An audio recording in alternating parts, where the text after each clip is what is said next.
Hi everybody, I would like to talk about a chemical reaction in our daily life. A chemical reaction is defined as the process wherein a set of chemical substances react with each other. The initial substances used the reaction are collectively called reactants, while the final substances formed after the reaction are known as products. In general, the chemical properties of the reactants and products are different from each other, based on whether the reaction is initiated with energy or without energy. For your information, chemistry also happens in the world around you, not just in a lab. Matter interacts to form new products through a process called a chemical reaction or chemical change. Every time you cook or clean, it's a chemistry in action. Your body lives and grows thanks to chemical reactions. There are reactions when you take medications, light a match, and take a breath. Here's a look at chemical reaction in our daily life. My chemical reaction is dissolving of coffee powder to make a cup of coffee. Dissolving process. When a soluble crystal is placed into a solvent, it begins to dissolve. A coffee crystal is placed in the water. The water molecules attack the crystal and begins pulling part of it away and into solutions. The sugar molecules are held within a cluster of water molecules called a solvent cage. Dissolving of coffee in the water is considered a physical change, even though the appearance has changed from clear color water into chocolate color. The phase has changed from solid to solutions. The coffee is still coffee and you can taste it in the water. My chemical reaction is cutting onion.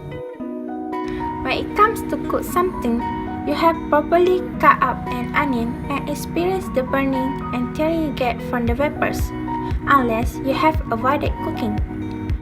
When you cut an onion, you will break cell and realizing their contents. Amino acid sulfoside from sulfonic acid. Enzymes that will keep separate now are free to mix with the sulfonic acid to produce propanacea sulfide, a volatile sulfur compound that wafts towards your eyes. This gas reacts with the water in your teeth to form sulfonic acid. The sulfonic acid burns, stimulating your eyes to release more tears to wash the irritant away. My chemical reaction based on soap. Soaps are sodium or potassium fatty acid salts produced from the hydrolysis of fats in a chemical reaction called saponification. Each soap molecule has a long hydrocarbon chain, sometimes called its tail, with a carboxylate head. In water, the sodium or potassium ions float free, leaving a negatively charged head. An emulsifier is capable of dispersing one liquid into another immiscible liquid. Soap is an excellent user because of its ability to act as an emulsifying agent. My chemical reaction is burning candle. When you light a candle, the heat of the flame melts the wax near the wick. The heat of the flame vaporizes the liquid wax and starts to break down the hydrocarbons into molecules of hydrogen and carbon. These vaporized molecules are drawn up into the flame, where they react with oxygen from the air to create heat like water vapor and carbon dioxide. Enough heat is created to radiate back and melt more wax to keep the combustion process going until the fuel is used up or the heat is eliminated. It takes a few minutes when you first light a candle for this combustion process to stabilize. The flame will burn cleanly and steadily in quiet teardrop shape, giving off carbon dioxide and water vapor. My chemical reaction is rusting iron. How rust happen? Rust is the common name for iron oxide.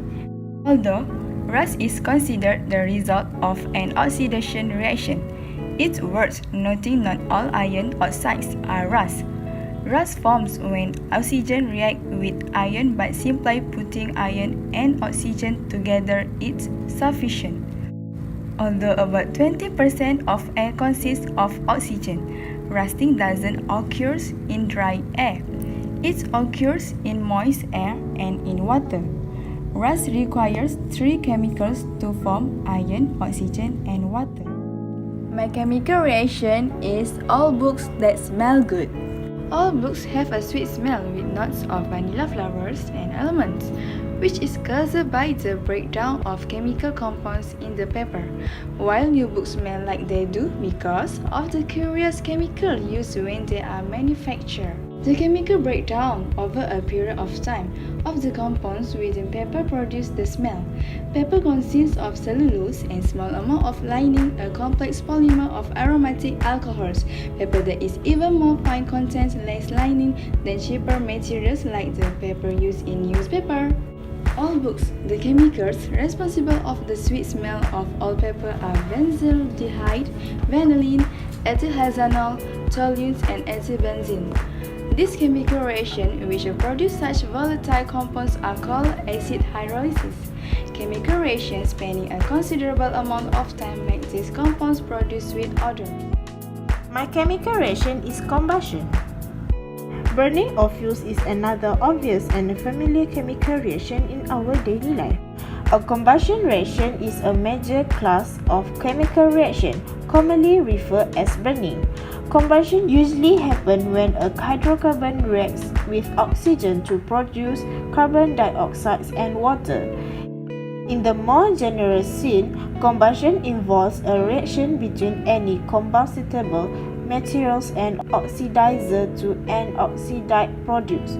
Combustion is an exothermic reaction, so it releases heat, but sometimes the reaction produces so slowly that a temperature change is not noticeable.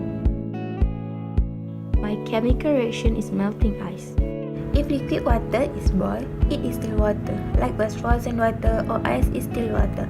Melting, boiling, or freezing simply by the application of change in temperature are examples of physical changes. A chemical reaction happens when an actual composition changes. Water can be chemically changed. As example, when an electric current is run through a sample separating it into oxygen and hydrogen gas, a process whereby the chemical properties of a substance are altered by a rearrangement of the atom in the substance. Of course, we cannot see atom with the naked eyes. In many chemical reactions, for example, the substance may experience a change of state or phase. As for instance, when liquid water turns into gaseous oxygen and hydrogen as a result of electrolysis. Do you know that our body is made of chemicals and everything surrounding us is made of chemicals as well? Moreover, everything we see, hear, touch, taste, and smell relate to chemistry and chemical matters. Actually, seeing, hearing, touching, tasting, and smelling concern complex series of chemical reactions and interactions in everyone's body. And tons of changes we discover around the world are caused by chemical reactions. So, stop thinking that chemistry just happens in laboratories. It appears everywhere and occurs in our daily life. And this post helps you understand more about this field.